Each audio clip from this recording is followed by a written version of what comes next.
Okay, got both streams running at the same time, and we'll be good to go here in just a few seconds. Just letting everybody get a chance to arrive.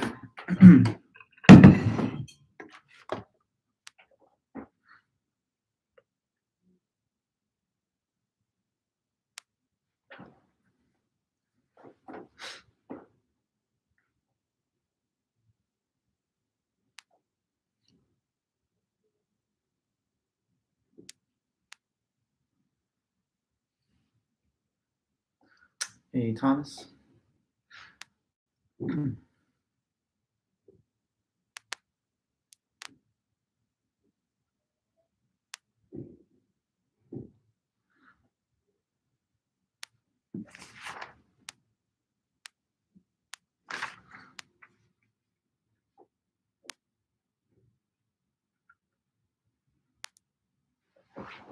Okay, guys, so now let's get started since it's 11:10. Welcome and good to see everybody. Hope you're having a good day and a nice week as we get ready to head into Thanksgiving week. We just have a couple of things to tie up before the holiday itself. So, first of all, today we're going to have the second part of our lecture on Chapter 12. We'll finish off all the remaining notes on the other stuff in Chapter 12. And then on Tuesday, when we're not coming back to a meeting because it's just going to be another quiz day. But yeah, Tuesday I'll distribute the quiz right prior to class time as I have with the others. And just as before, you'll get, 85 minutes or roughly 90 minutes, the class time period, plus a little margin to submit your answers back to me as an email attachment. So it's just going to be on Chapter 12. It's just going to be on these topics and notes that we're doing this week. So good attendance, good note taking, reading the book should set you up pretty well to have a good, a successful quiz next Tuesday. Hi, Kylie. Good to see you too. So let me just go ahead then, and first I'll recap a couple of brief things from the last meeting, and then we'll roll right into the remaining notes. Sorry, I'm just getting my phone here set to something. Okay, cool. So, and hey everybody, good to see all you guys that are here in attendance. I suppose that why not? It's sometimes I wait a little longer before I ask for attendance. Let me do that. I'll just hold off for a few minutes because sometimes people make it into the meeting, a couple minutes later. But for sure, thanks guys for saying good morning. And if you've already said so, then no need to do it later when I ask again, unless you want to.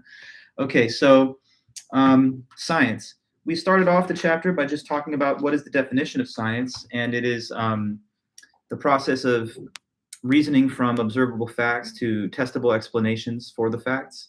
So in science, we start by observation of the world. We identify phenomena that happen, and then we try to give explanations for why they happen.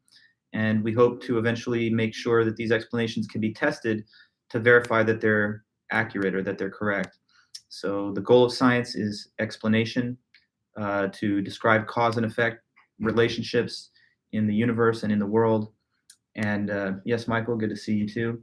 But anyway, yeah, so science wants to eventually get to explanations for the observed facts. We observe facts, try to provide explanations for them that can be tested. And we talked about some important figures in the early history of science. We mentioned the name of Nicholas Copernicus. Copernicus was important because he helped to launch the scientific revolution with the discovery of heliocentrism, which is that the sun is at the center of our local part of the cosmos, and that that replaced the older geocentric view, which was that the Earth was at the center of the cosmos. And this is important because it broke away from the orthodoxy of the church, which thought that God would have wanted to make the planet Earth the center of everything. But Copernicus and Galileo were able to use telescopes to just observe the orbits and motions of the celestial bodies, and they could determine that it's the sun rather than the Earth that's at the center of our solar system here. There's also Sir Francis Bacon, who was mentioned, and he basically created the steps in the scientific method in his book Novus Organum. So that's another important early figure in Western science. We talked about some assumptions that are built into science. For example, the assumption of empiricism, which is the belief that most human knowledge comes from the five senses and observation. Another assumption is objectivity, which assumes that that we can learn about the universe as it really is, and that we can do so with no bias. Um, there's also the assumption of materialism, which is the idea that everything in the universe is made out of atoms, made out of physical matter, including me and you and all of us and our consciousness. So, according to materialism, there's no non-physical substance, there's no disembodied consciousness, there's just brains and matter. And then I guess we also talked about the assumption of predictability, which is the idea that the universe is orderly and predictable, so established cause and effect relationships would be repeatable and would hold forever. Like, for example, if a person, I don't know, drops a coin from a standing height, you predict that it will fall, but not just in the one case, but that it would continue to fall forever if we had enough time to repeat the procedure infinite times. So the idea is that natural laws and physical laws are permanent, stable, and that they will never change. Once we've established any cause and effect relationship, the same kind of relation would hold into perpetuity. And then unity, another assumption of science, which is the idea that there's an underlying unity to the universe such that everything can eventually be explained according to a single set of scientific laws. And just now, I guess, since it's been a few minutes, if you haven't already, feel free to say hello or just something to note your attendance. I think most of you guys have already done it. But if there's anyone here that's arrived that hadn't had a chance, go ahead and leave behind some comment, and that'll be great. Okay, so continuing from there, thank you guys. Limitations of science. So we talked about how one limitation is that science can only study things that are observable. So in case there was anything that's not observable, like supernatural phenomena or something, then science couldn't possibly study those things. Another limitation is that science assumes the existence of the external world, which can't be proven beyond all possible doubt, although it's not necessarily the kind of skepticism that we usually think is too serious, but it is an assumption of science that the external world exists. And some people think that the assumption of predictability is another limit of science, because how can you really know that these natural laws will always function in the same way, since the future is out ahead of us and we can't absolutely guarantee that the future will resemble the past. And then we talked about 4 different views of the relationship between science and religion. So some people think that science takes priority over religion if they don't agree on something, like maybe they might not agree on the age of the universe, or whether creationism or evolution is true, or whether prayer has any effect. If you believe that science gives the right answer when it disagrees with religion, then you would break in favor of the scientific answer to those debates. And another view is that religion takes priority over science in the same kinds of conflicts. So obviously, in that view, you'd go with the religious argument or conclusion instead of the scientific one when they don't agree. A third view is that they deal with different topics, so there's no conflict. Maybe religion deals with morality and spiritual matters, and science deals with physical stuff and cause and effect processes. And then another view is that religion and science are actually compatible, because although it seems like they disagree on certain questions, the proper interpretation of, say, religious scripture and doctrine would show you that it actually aligns with whatever science says. Like saying that the universe was created in 7 days might be a metaphor for an arbitrary length of time, so it doesn't really contrast with the scientific view of cosmology. Okay, so that takes us to the next part of our notes. So what we're going to talk about now are the steps of the scientific method. And also, I want to talk to you all about what are certain similarities between the steps in the scientific method and then just the steps in the critical thinking process. So we'll actually begin with that. And I'm going to label this part of the notes.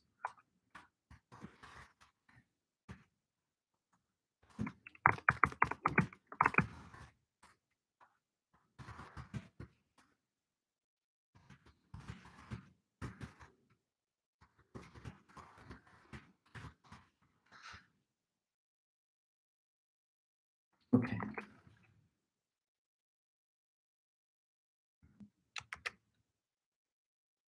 Okay, so here we're going to talk about some similarities between these two concepts, the scientific method and the critical thinking process. Now, there are similarities between the two, and I'm going to try to jog your memory a little bit about those steps of the critical thinking process that we talked about earlier in the semester. So in science and the scientific method, you've got 5 steps really, but there's 3 major ones. So we start off with observation,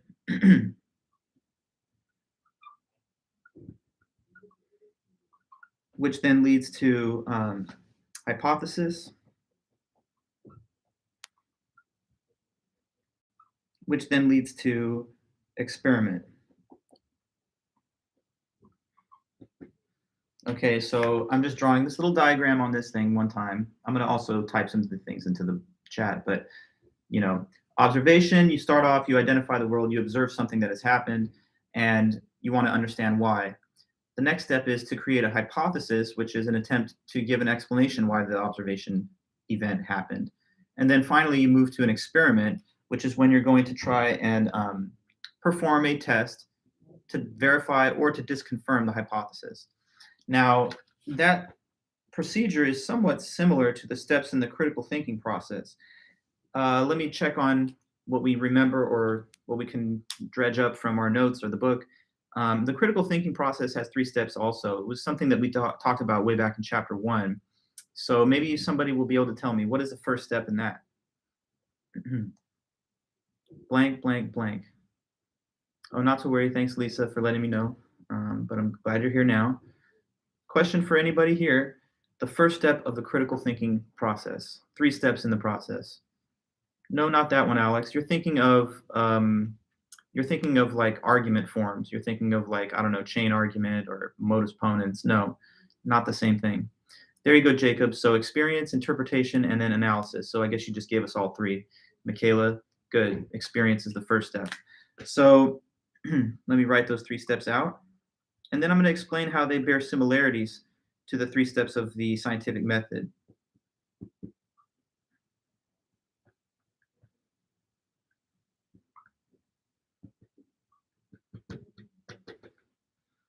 Okay, so here we go, my little diagram, which I'll also try to double with some typed out notes. But SM is just an abbreviation for scientific method, CT, an abbreviation for critical thinking. So in science, we observe something, we try to create an explanation for why it happened, and then we try to test that explanation to see if it's correct. It's much similar to critical thinking process, because in critical thinking, you start off by just having an experience, just describing what it was, but you're not yet going forward and trying to explain why or how. But at the second stage, interpretation, you do try to provide some explanation of why or how the experience or event happened. And then you don't just leave it at that, though, because you go back later and you consider whether or not this is the proper interpretation or whether there's a different one. So in the experiment and the analysis stage, they're similar because that's where you put your explanation to the test, right? Like with a hypothesis, that's the explanation of an observed event. And an interpretation in just everyday critical thinking is your attempt to explain why some general thing happened. So something happens, that's common in both. There's an observed fact or there's an experience. Then somebody tries to explain the experience or give a hypothesis which can explain the occurrence of the observed event. And then last, you try to test whether this hypothesis is correct, or you try to analyze whether your interpretation is correct. So in both cases, you have an attempt at an explanation as your sort of ultimate goal, an explanation for either an experience or an observed event. And the second step, which is in between the testing and the event itself, is the initial statement or formulation of a hypothesis or explanation. So there's that little bit of similarity. Scientific method has observation, hypothesis, and experiment. Okay. And The critical thinking process has these 3 steps that are much similar to it, and that is experience,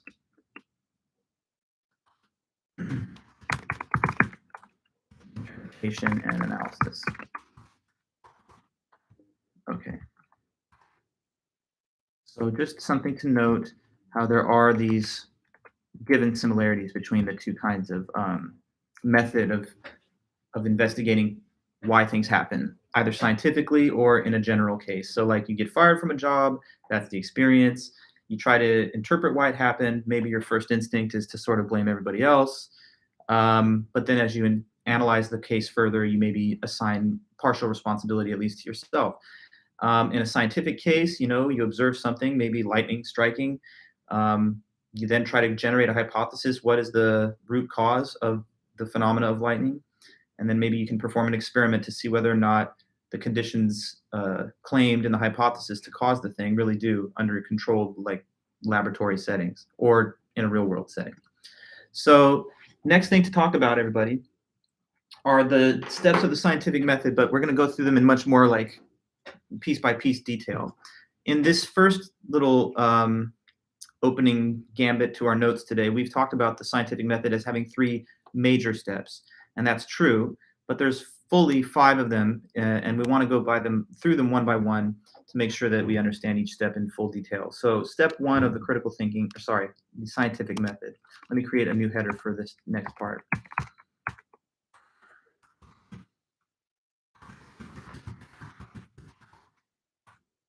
So we said that Sir Francis Bacon is kind of given credit for being the first to articulate these steps in the scientific method. So let's go through them one by one. So the first is to identify a problem. Okay, so what that means is one observes the world and identifies an unexplained phenomena.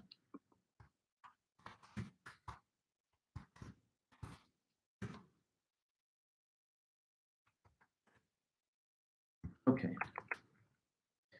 So in science, as we've said, the end goal is to get to an explanation for things, to get to the correct explanation, something that could even be tested to make sure it's true and accurate. But you have to have something to explain first, otherwise there's nothing for science to do. So the first step is to identify a problem, some unexplained phenomena that you would like to try and ultimately explain.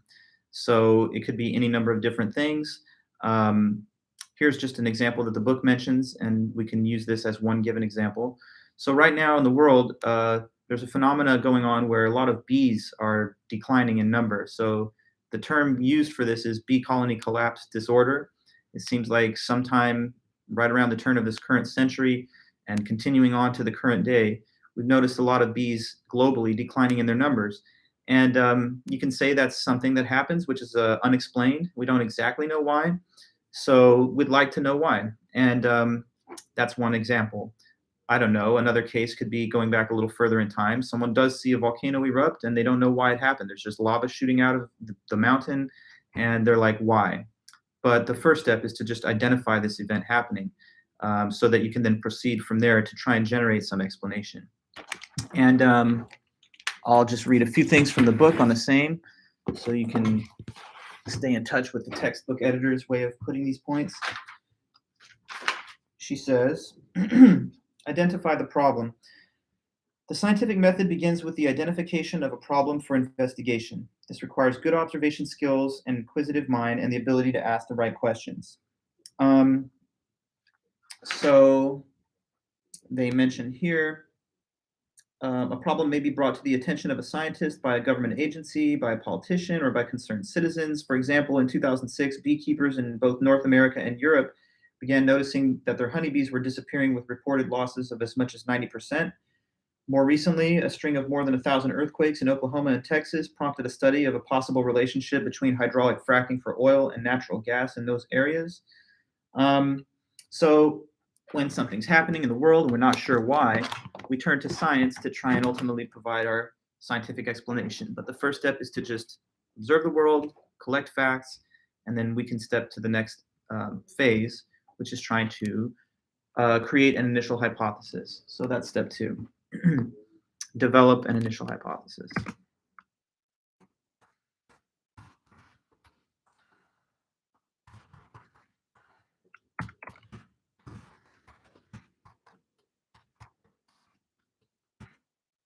Okay.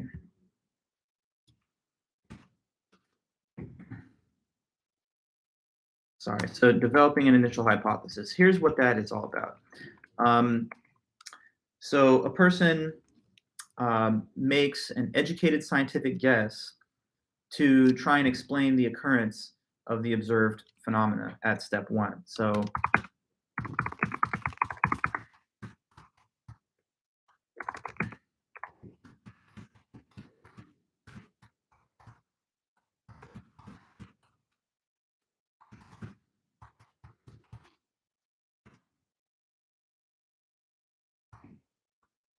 okay, so that's our next step. Develop an initial hypothesis. So one makes an educated scientific guess to explain the occurrence of the phenomena.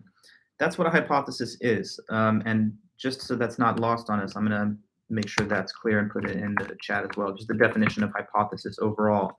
It is an educated scientific guess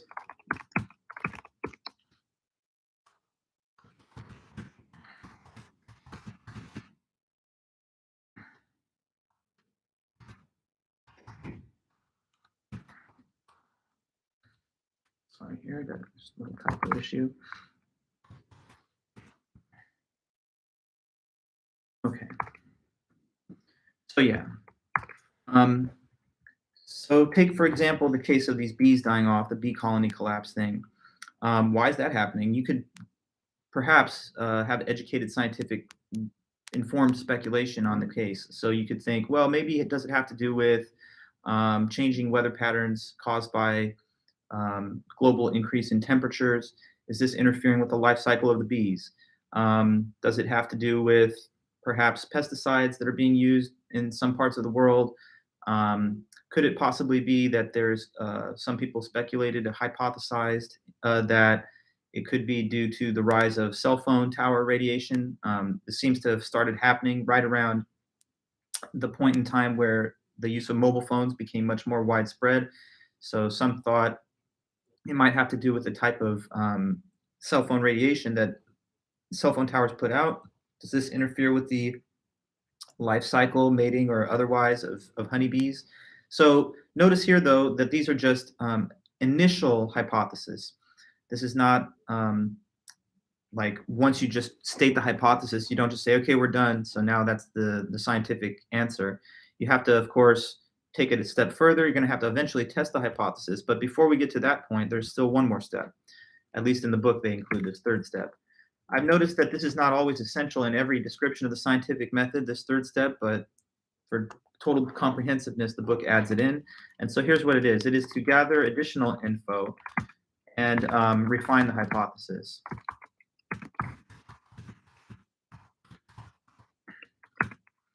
Okay, so in this case, the third step, based on your initial data collection, you revise the hypothesis if necessary. So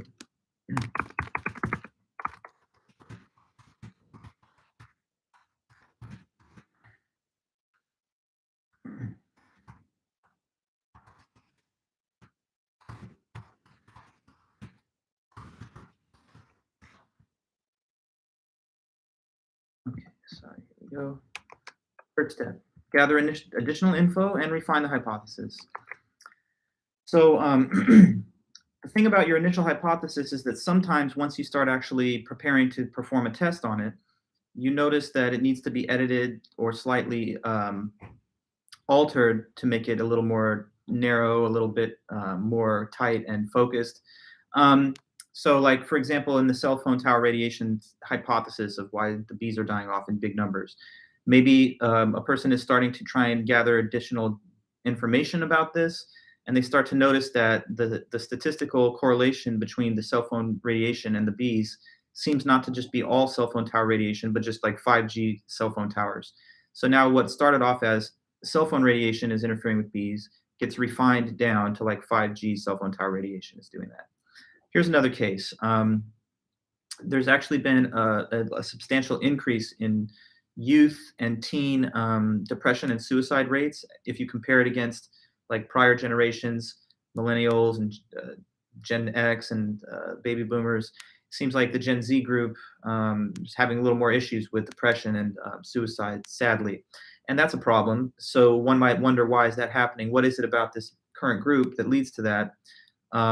Maybe a person's hypothesis is that it has to do with the rise of social media, people comparing themselves to each other on social media and trying to get likes and clicks and stuff. It's just one hypothesis that could be given. But suppose that as they start to study the issue a little further, they notice that there's a greater statistical correlation with just certain social media engagement, like maybe on the photo sharing sites like Instagram and things like that, more so than Twitter. So then the person's hypothesis gets refined. Instead of it just being social media has caused greater rates of teen suicide and depression, it gets narrowed down a little bit to like photo sharing types of social media websites and apps have led to this rise. Or I don't know, there's been a big increase in school shootings and mass shootings in American life since the late 90s and to the current day. Maybe somebody thinks that it has to do with video games. I totally don't agree with that hypothesis at all, because video games are played all around the world, including in a lot of countries where we don't have the same rates of, gun violence. But suppose somebody had that hypothesis and then they noticed that it doesn't seem to be correlated with all gaming, but maybe just like first-person shooter games and stuff like that. So what started off as a general hypothesis gets narrowed down a little bit. Okay, so just giving you guys an example about how the third step here might play out in a few, randomly chosen cases. Now we get to the all-important fourth step. Okay, so in step 4, you're finally ready to test the hypothesis. So that's major. Test the hypothesis. So this happens where either in a laboratory or a real-world setting, you conduct an experiment which can either verify or which can either confirm or disconfirm the hypothesis. So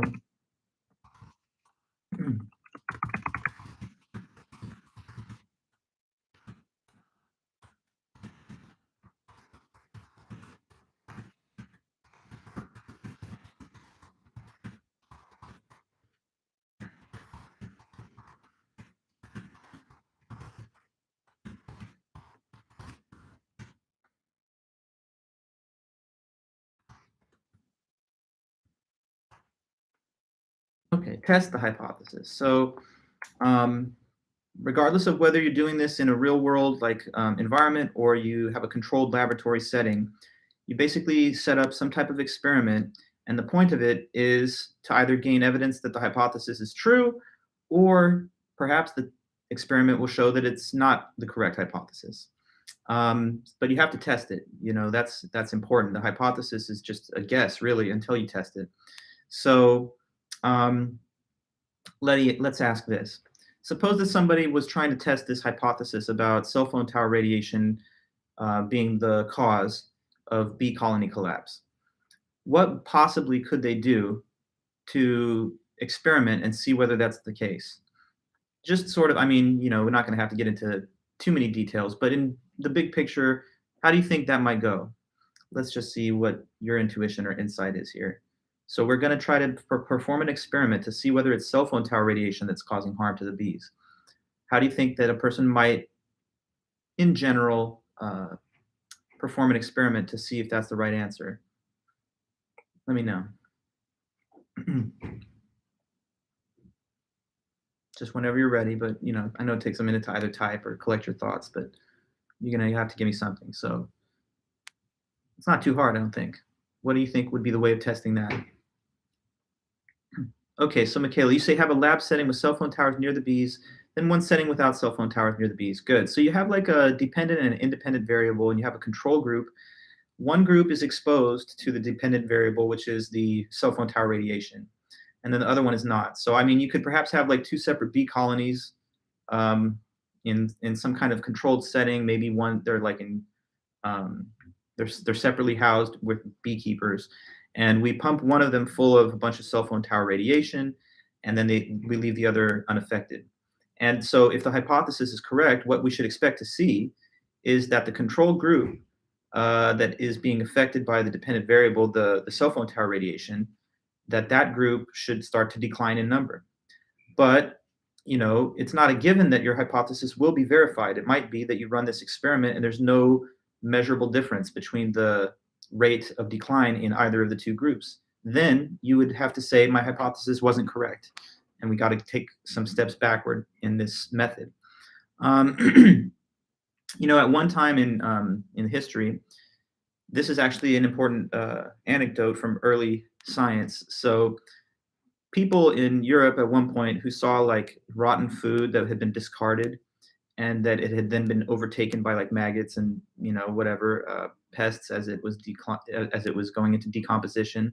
Some people thought that these maggots actually came from the food, that the food like literally turns into these life forms as it starts to decompose and decay. So they wanted to see whether or not that's true. The hypothesis was, so the problem observed was rotten food has maggots on it. The hypothesis for why, at least for some, was that it's the food itself like putrefying and turning into these beings. So to test this, they would have two separate piles of garbage with some food in it, and one of them you would cover with an impermeable barrier so that like it's not possible for things to get in, and then the other one would just be exposed to the open air. And if this hypothesis was correct, that food just turns itself into the maggots with no external influence, then you would expect a sealed container to have maggots in it after they're both allowed to rot for a while. But of course, that wasn't seen, and so that shows that this hypothesis was not confirmed. So, just giving you guys some food for thought, some examples to work with about how testing a hypothesis might go in a couple of given examples. So then finally, we have one last step. And the fifth step is simply to evaluate the hypothesis based on the results of the test. So that's step 5, the final step.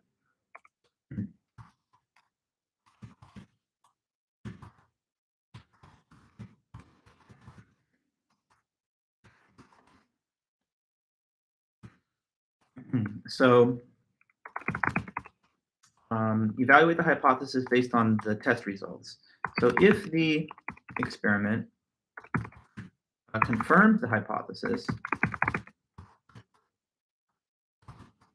then, good. Then in that case, publish the results for further confirmation by other scientists. And on the other hand, if the experiment disconfirms the hypothesis,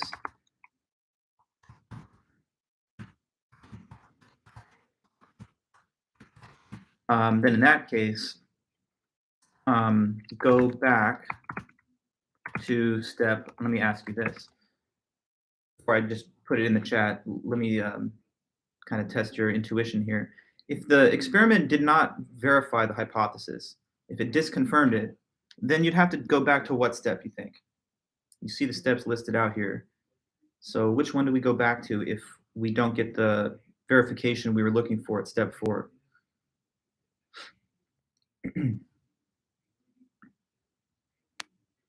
Just let me know. That's right, Eileen. Very good. We go back to step 2. And interesting, Michaela, 2 or 3, depending on how far off you were. Maybe, yeah. So you might say, oh, if there's partial confirmation, then maybe you just need to refine it a little bit more. But if it was totally disconfirmed, then yes, the right answer would be 2.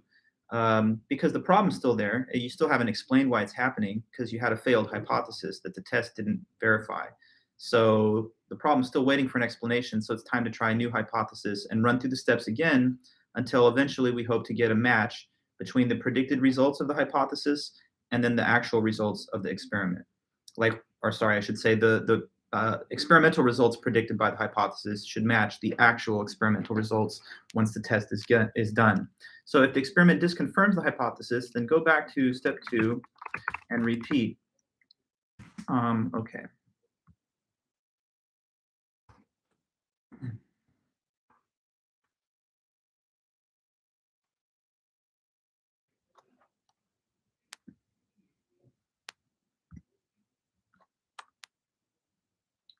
So one thing.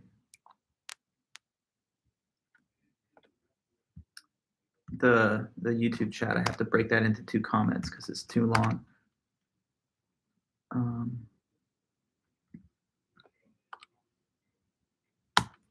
Okay, good.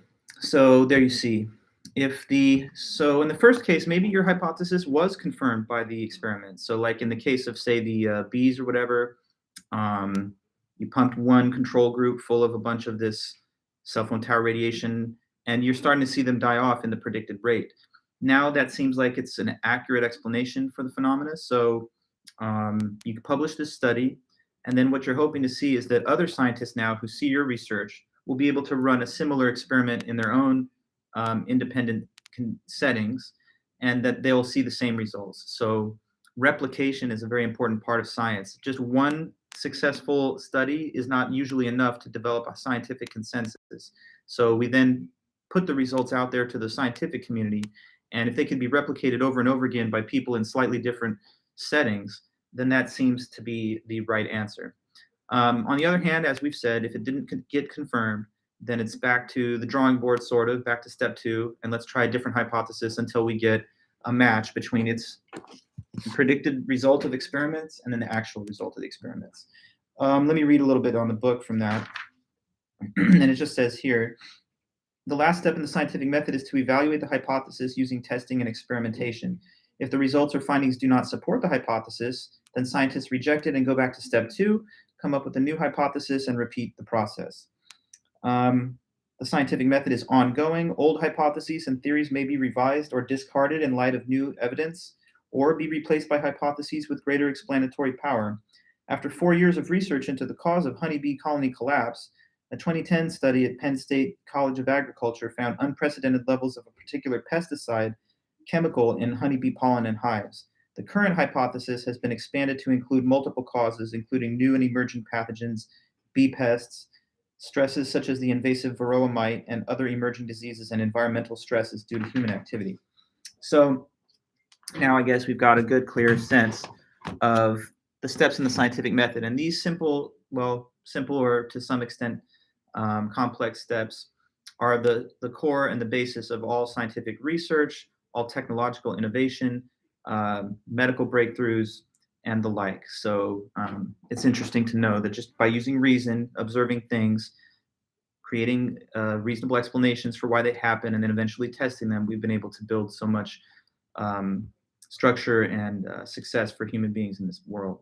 So I guess with that, I'm going to move to the next, one of the last parts of chapter 12.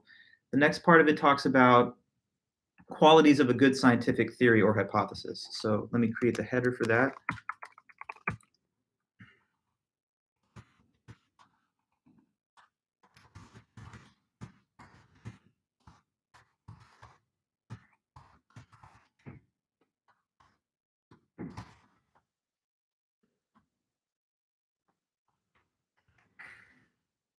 Okay. Qualities of a good scientific hypothesis or theory. Oops, there should be a space there, but I'm whatever. Let me just do it again.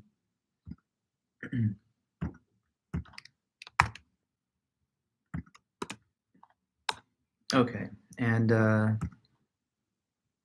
I'll leave the Zoom one as is, but in YouTube I edited to create the space between the word or and theory. Okay, so anyway, qualities of a good scientific hypothesis or slash theory. The first one to mention is relevance to the problem being studied.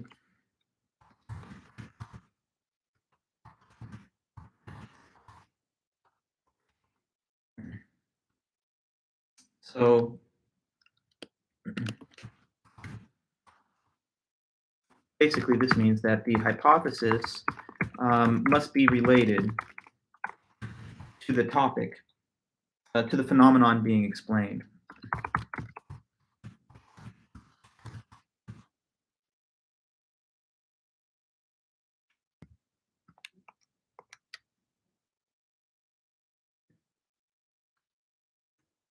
Okay, so one fundamental feature of a hypothesis that is required is that it has to relate to the problem that you're trying to study or explain. And if it has no relevance to it, then obviously that's disqualifying it right off the bat.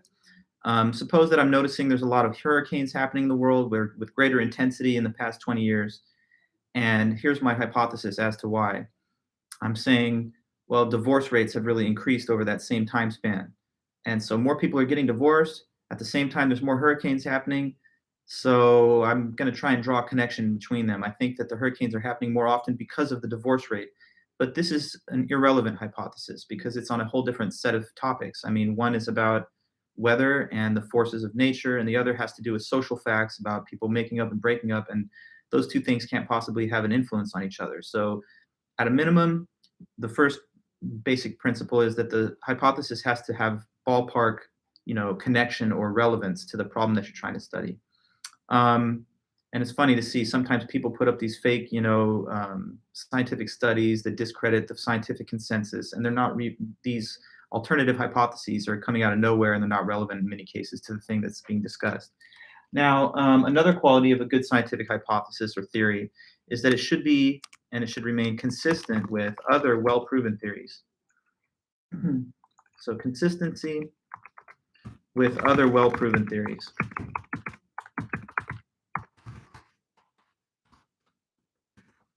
Okay, now what that means is a good scientific hypothesis or theory will fit in with and will not contradict others that have already been well proven. So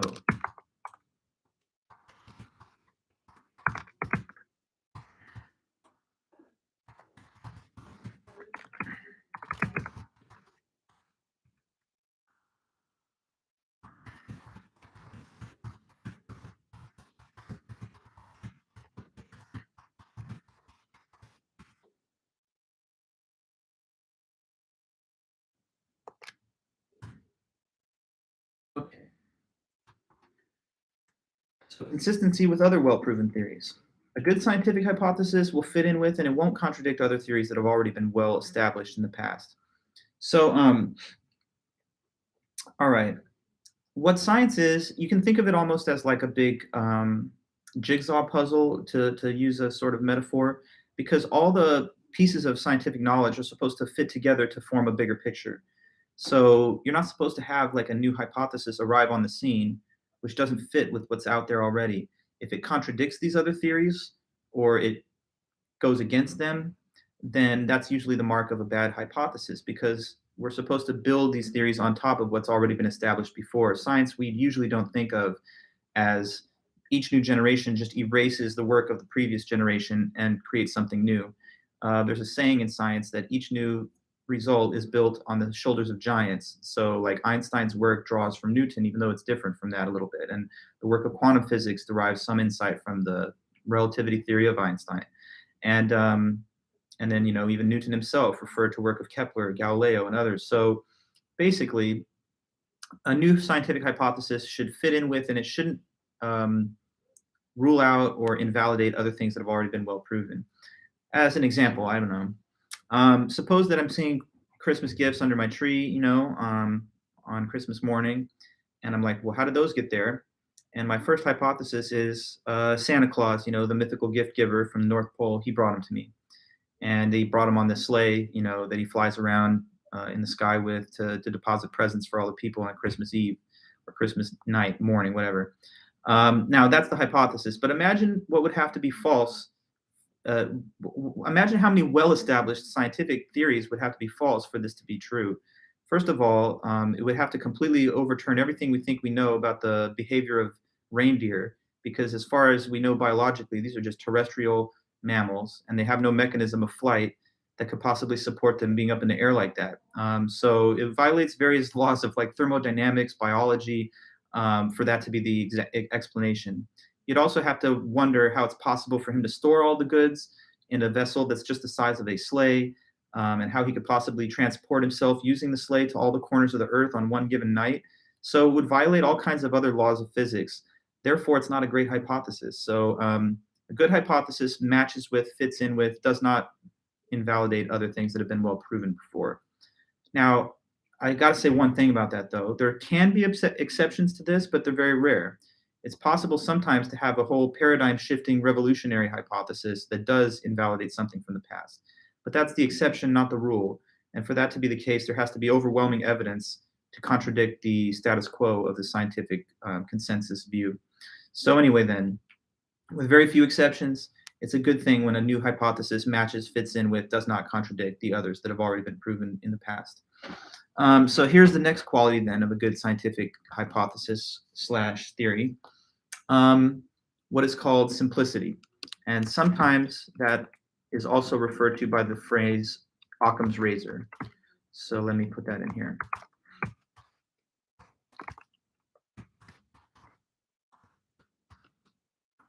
Okay, so simplicity, or if you want to call it Occam's razor, is this principle in science. It says that the simpler of two explanations for a given event is likelier to be true.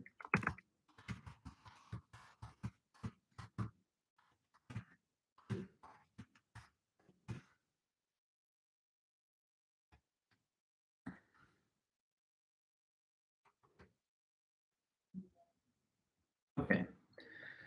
So in science, it is believed that nature and the universe has a preference for the more elegant and simple explanation. And so when you have multiple different explanations that attempt to explain a single fact, the one that involves fewer assumptions and is therefore simpler is the likelier to be correct and true. So again, when you have rival hypotheses that both try to explain the same thing, your preference scientifically would be for the one that is simpler out of those two, the one that bears fewer additional assumptions. And this is called Occam's razor because it's named after a medieval theologian and philosopher named William of Occam, who made the same kind of claim. And it's just kind of the name has stuck over the last, say, 800, 900 years. Let me give you an example of this, okay? So you get to your car where you've parked, and you look at the parking space, but your car's not there. So that's a problem. And now you're spinning your wheels, kind of like doing a little mini piece of scientific reasoning. So your problem is, where's my car? It's not there. And what is one possible explanation for where it could have gone? Anybody? Can you quickly put out a hypothesis for this? Okay, one case, it could have been towed. There you go, Michaela, possibly. That's a fair hypothesis. It makes sense. It could explain what happened. Let me give you that as one of the options. And here's another one to compare with it. So the could have been stolen. Another possibility, Eileen, could have been an act of theft, right? Towing, theft, two fair hypotheses. Let me just go ahead and go with the parking violation, towing, and I'm going to compare that with another one. So here's the alternative hypothesis. Somebody's reasoning and they think, okay, my car's not there. That's not good. On the one hand, maybe it got towed. But on the other hand, maybe aliens from outer space came down to planet Earth and they abducted my car and took it back with them to their spaceship. So we've got two hypotheses here, alien abduction versus towing. And I'm trying to make this an easy case. What do you think is the simpler of those two? The one that involves fewer assumptions. It's just more straightforward. And if I gave you those two options, I think you could tell me which one is simpler. Alien abduction versus parking violation. It's the parking violation hypothesis because, okay, how many additional things do you have to assume for the alien abduction hypothesis to be correct? You'd have to assume a lot of extra things that you don't know for sure. Like you'd have to assume for that to be the case, for that to be the right explanation, you'd have to be assuming things like what? Let me just hear from you what the added assumptions are to support that. That aliens exist, yes, that they are real. And not just that they're real, but that there's intelligent aliens that can transport themselves all around space. Because, I mean, even the closest star to the sun is like 4 light years away. So these would have to be super intelligent aliens that can travel farther than humans can using technologies that we don't have. So, I mean, not just the aliens are real, but not that they're like little caterpillars on the side of like a moon rock somewhere, but that they're, fully intelligent and have all kinds of technology. Furthermore, you'd also have to assume other things, like that they have an interest in your car, of all cars, for whatever reason. And these are all additional assumptions that you don't have to make to just have the straightforward, easy hypothesis that it was violated, or sorry, that it was towed away by a parking violation. So that's the concept of Occam's razor. The simpler explanations usually bear more truth.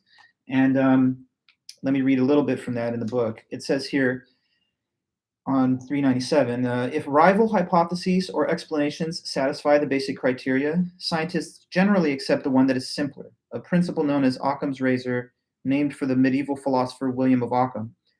And now they talk about the difference between the intelligent design creationist theory versus evolution.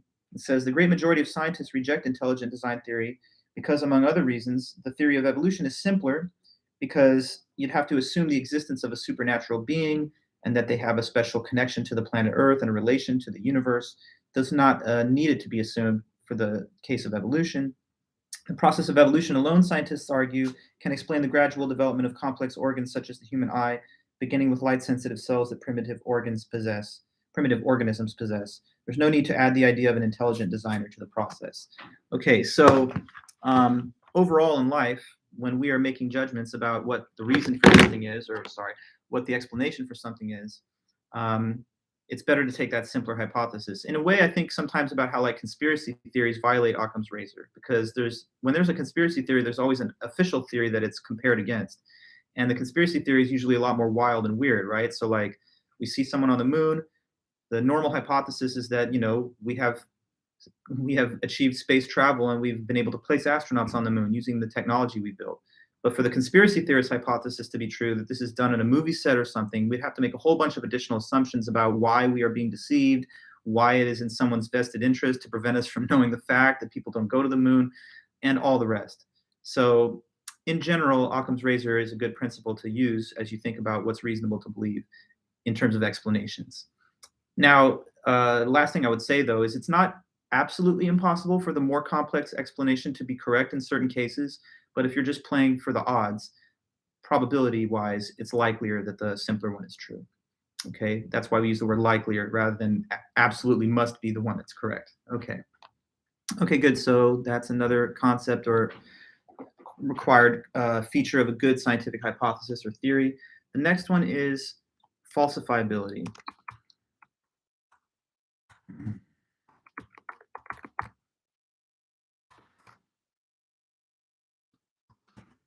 Okay. So falsifiability, it's interesting, and maybe at first it's a little counterintuitive, but the idea is that a good scientific theory or hypothesis would be able to somehow be proven false. Okay, so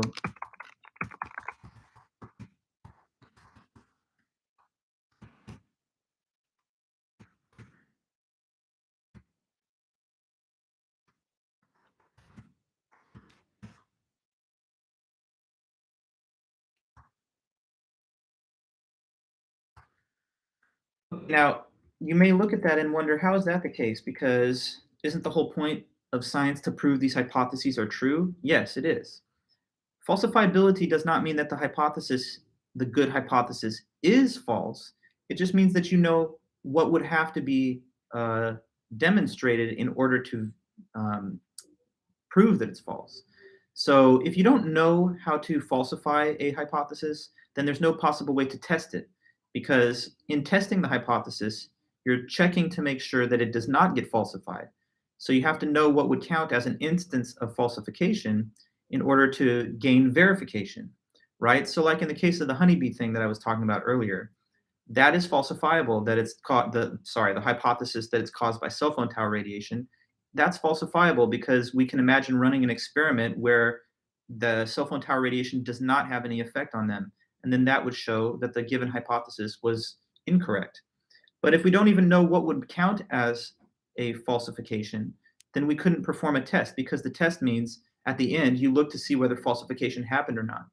So when scientific hypotheses are given, they always have at least some way in principle to show that they're false. And if there's no way to show that they're false, if no method of falsification is provided, then it's not a scientific claim because it's not capable of being tested, and scientific claims have to have the ability to be tested. Okay, so let me give you examples of non-falsifiable claims. And I'm sorry if anybody's a fan of this stuff, but in a critical thinking class, you're not going to find much rational support for this idea. So take like the horoscopes. Horoscopes and astrological predictions are not falsifiable because the way that they're written, they're stated in such ambiguous language that anything could count as verification and nothing will count as falsification.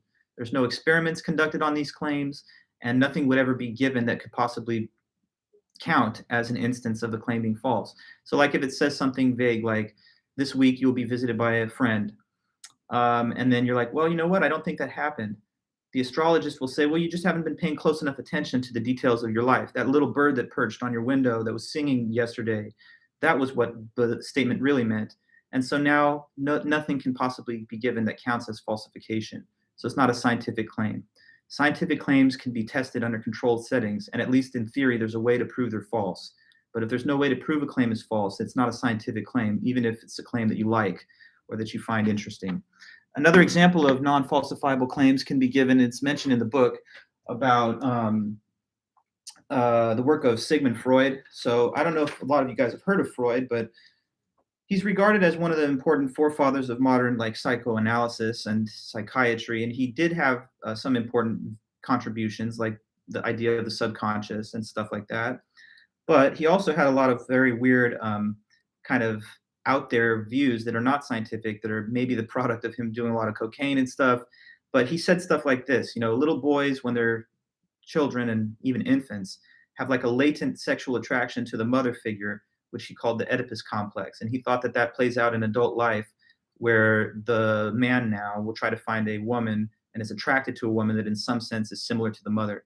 And on the other side, he said that little girls have the same kind of thing, which is a latent sexual attraction to the father figure that's called the Electra complex. And then that plays out in adult life, where the woman, in some cases, if she's heterosexual anyway, would try to find a man that has some similarities to the father.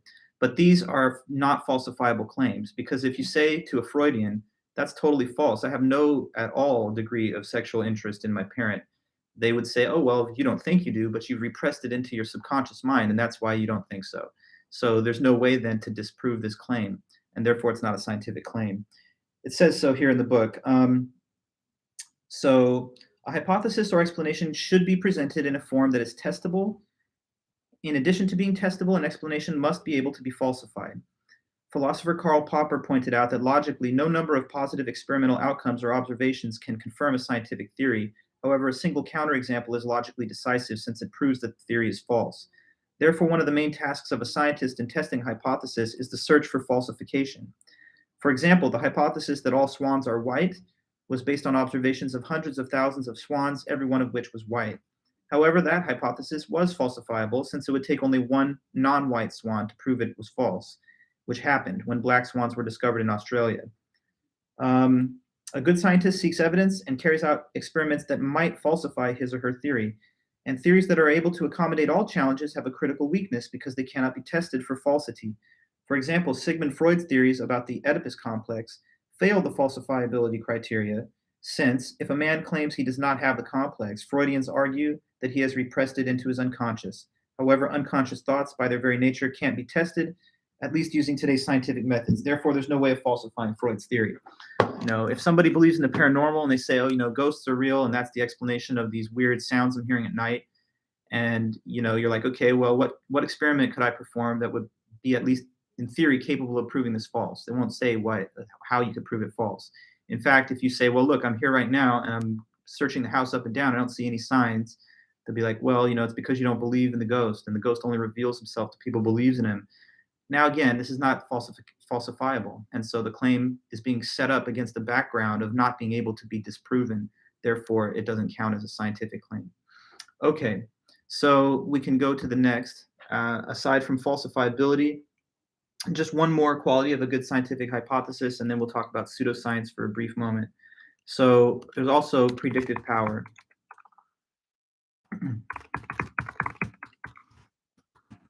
Okay, so a good scientific theory can be used to accurately predict future events.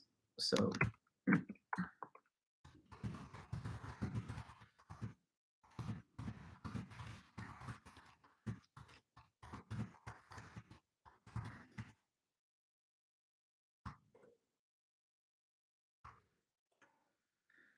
okay, so one of the kind of cool things about science is that, in a way, it allows us to see the future or be able to predict the future, because scientific explanation based on well-established theories allows us to predict the occurrence of events that are similar to those that have been explained by the theory before. So, like, here's an example. You guys ever hear of or ever even see like a solar or lunar eclipse? It's pretty cool, so the sun's light is blocked for a little while by the intervening object of the moon, and so viewed from the Earth's surface, it looks like even during daylight hours, there's like this temporary blackout of light. Well, when those things happen, is it just random and like unpredictable? Like nobody knew it was going to happen, and all of a sudden we're like, wait, where'd the sun go? No. If you follow news reports and scientific reports, then you would know that they tell us way in advance the exact time, date, and even place on the Earth where you'll have ideal viewing conditions for these eclipses. And the fact that they're able to predict down to yes, there's actually one tonight, and it's going to be one of the longest lunar eclipses that has happened in 580 years. Um, but anyway, look, how do you know it's going to happen tonight? You're relying on the scientific community to inform you about that. And so when they have these scientific predictions and then they happen exactly as predicted, that offers us a lot of evidence that there's credibility behind these scientific theories. They're saying things that really happen. And so it's not just a guessing game where someone's like, hey, maybe there will be an eclipse on this date or maybe there won't. They know with extreme high precision. And that shows that the field of astronomy, which observes the orbits of the celestial bodies, is really, really good. Einstein, in his theory of relativity, one feature of it is that if his theory is correct, then massive objects should actually have the ability to bend light with their gravitational field. And so he predicted that because of this theoretical phenomenon, when there's a certain eclipse, we should actually be able to observe the I should say the suns, from behind the occluded object of the moon, because the light rays will bend around its surface. And he said, if you don't see this occur, then I guess my theory is falsified. But this is what's predicted by the theory. And then when we had an eclipse where we could actually view the phenomenon, it happened exactly as predicted. So when the predictions offered by scientific theories end up playing out as the theory predicted, that offers us evidence that it's a good, credible theory. Here's another one: meteorology, the science of weather. When the weatherman or woman or whoever tells you, bring an umbrella tomorrow, there's a 90% chance of rain. Generally speaking, with some exceptions, that's how the weather plays out. And so it makes you understand that this is not just a sort of haphazard guessing game where people are speculating about the weather based on factors they don't really understand, but rather that the meteorologist is able to make accurate predictions using satellite data and other facts that are known within that field. So I can read just a little bit about that from the book too. It says, a good hypothesis or explanation has predictive power and can be used to accurately predict and explain the occurrence of similar events. The greater the predictive power, the more fruitful the hypothesis is. It mentions the Big Bang Theory, for example, was able to predict not only that the universe was expanding, but also the amount of helium in the universe and the distribution of galaxies. It alone was able to explain the existence of microwave background radiation throughout the universe, which was first detected in 1965. Likewise, one of the reasons Einstein's theory of general relativity became so widely accepted was because of its predictive power. His theory of relativity predicted with greater accuracy certain eclipses than Newton's theory did. So these are just qualities and features to look for in considering the validity of a scientific theory or hypothesis. Now, the final thing to say from chapter 12 here is just a little bit about pseudoscience. And now, pseudoscience is not one of the qualities of a good scientific hypothesis or theory. So this is like a separate now final section of notes just to talk about pseudoscience itself. So pseudoscience, the word pseudo is actually a word that refers to false. So it's kind of like a literal translation would be false or fake science. But to make it a little more detailed, I'll give you the book's definition. Pseudoscience is a body of explanations. And this is a kind of,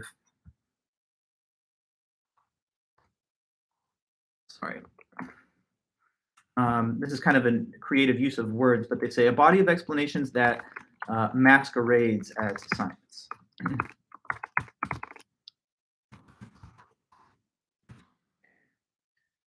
And I'll explain that. So to masquerade is to put on like a costume, a mask, basically, to conceal your true identity or appearance. And so pseudoscience is something that wants to look as though it is scientific or based on some type of scientific principles, but it's not at all. And so it's just trying to put on a false presentation or a veneer of scientific objectivity, but actually it's not scientific because it doesn't involve any studies or tests to confirm the validity of the claims. The claims themselves are not falsifiable, and they're also often stated in such vague and ambiguous language that anything could be counted as confirmation. Now, I don't know if you have any examples of pseudoscientific fields, but let me see if you have some to throw out there. For example, one, astrology. There's also, what else? Give me some other things. Pseudoscience, new age stuff, all that, hypnosis, ghost hunting, there you go, palm reading, crystal ball gazing, tarot cards, so put some of these in the chat if you want. I'm just rattling them off the top of my head.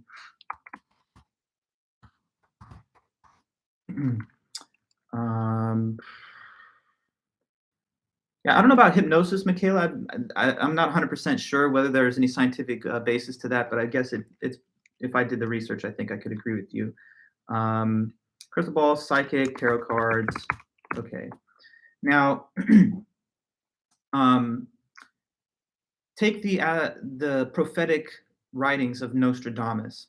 Some people have probably heard of this guy. He's this writer of the medieval era who some people claim his writings contain predictions of things that happened later, like 9/11 and I don't know, certain world wars or whatever. But if you look at the passage that's claimed to be the so-called prediction of 9/11, it's really silly because this could be used as a prediction for almost anything. So it says, "Fire of the center of the earth shall make an earthquake of the new city. Two great rocks shall long time war against each other, and after that they shall color red the fresh water."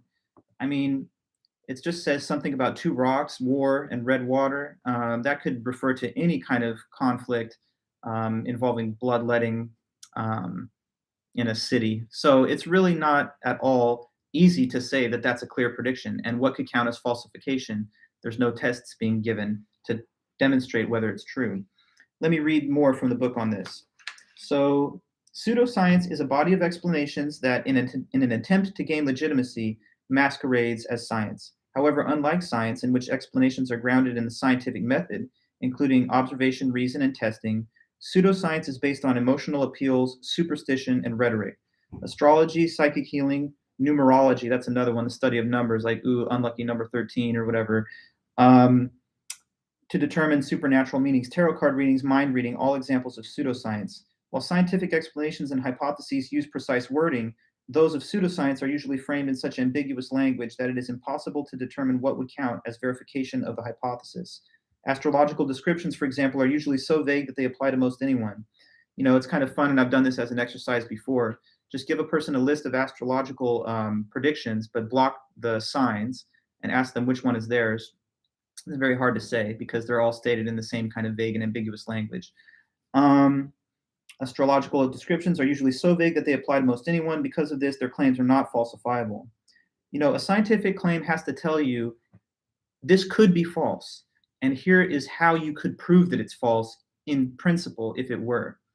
Pseudoscience does not offer us or invite us to falsify their claims. They just say it's true, and you have to take it as a sort of mysterious fact that you can't interrogate. For the most part, no tests or experiments are carried out to check the validity of pseudoscientific explanations. The few studies that are carried out, such as those on ESP or ghosts, are poorly designed and can't be replicated. Pseudoscience may also explain the failure of its explanations by blaming the subject. For example, it might be said that a person was not healed by the faith healer because they didn't have enough faith. Pseudoscientific explanations also fail to meet the criteria of predictability. Most are so broadly worded that just about anything would bear out their predictions. Not surprisingly, most pseudoscientific predictions are done after the fact. So despite its lack of scientific legitimacy, belief in pseudoscience is widespread. Pseudoscience literally means fake science. So to avoid falling for the empty promises of pseudoscience, we need to know how to critically evaluate the claims of pseudoscience using the criteria listed.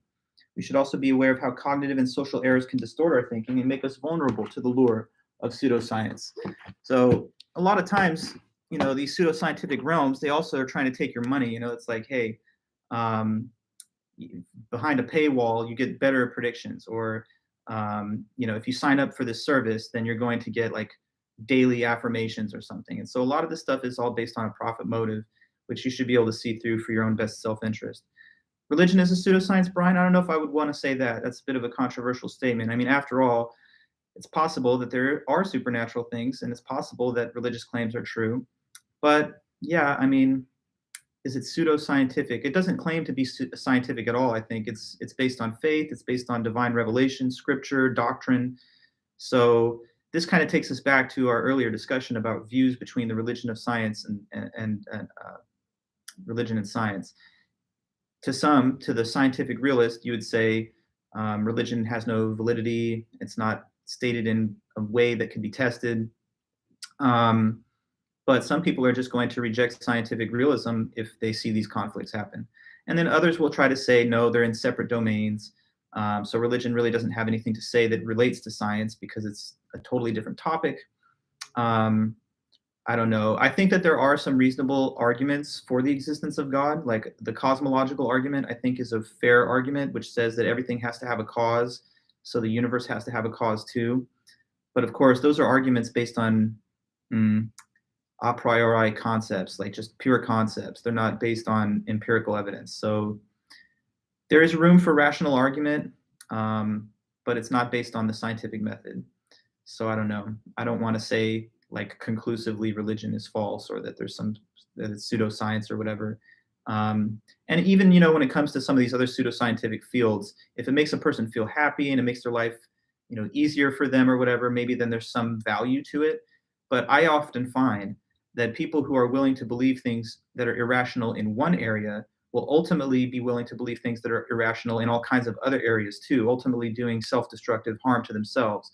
Like, so if you're willing to entertain pseudoscientific beliefs, then you're probably also going to start believing in alternative medicine. And maybe you're going to start questioning the validity of our scientific agencies and our public health experts.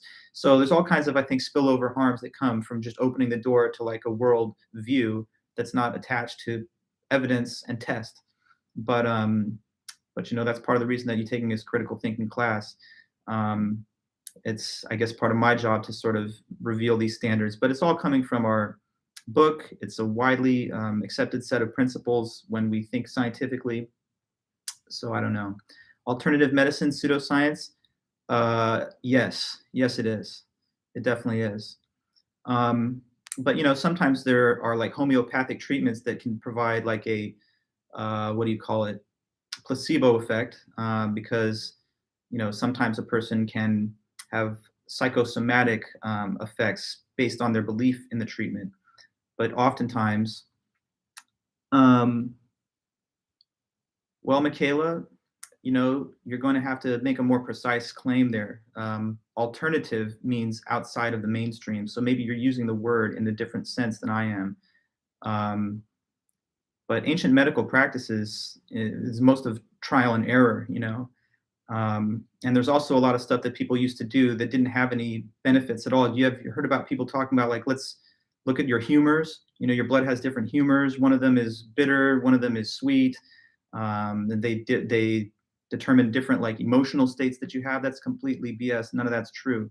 There used to be phrenology, which said that the shape of your skull could determine facts about your intelligence or your moral susceptitudes or abilities. And that was actually racist because they would use it to sort of say that people with like certain facial features, basically black people, were having like latent inferiority because of the shape of their skull. And that's totally discredited too. So a lot of times these pseudoscientific fields are propped up to just generate the appearance of support for a person's pet hypothesis, whatever it might be. Science seeks the truth. It doesn't have a pet hypothesis. It just tries to find out what the case is. But anyway, guys, a lot of good things to say here, but I'm going to have to probably let you go because we've gotten all the way through our chapter here. So what we're going to do then next Tuesday is we're returning to not the live stream, but just I'm going to mail you out the quiz form, and you'll get plenty of time to fill out the answers. It's going to be the same as the others, about 15 to 17 questions, and then you'll have a great Thanksgiving, and I'll see you guys back after we return. Don't forget that your third homework is due anytime before the end of Thanksgiving break. That's Sunday, November 28th. So I'll be ready to accept your file whenever you've got it, but no rush. And if you need any further kind of help on it, then just make sure to refer to the written instructions that I sent. Okay, guys, so thanks so much. I'm going to go ahead and close these streams one by one. Thank you so much, everybody. I really appreciate all your attendance and attention to the class. So have a great weekend. And if you need anything between, well, not, have a great weekend. If you need anything between now and then, please feel free to email me and I'll be in touch. Okay, then, guys, so I'm closing this stream. See you soon. And okay, so YouTube, everybody, I'm closing this one as well. Thanks, guys. I'll see you next time.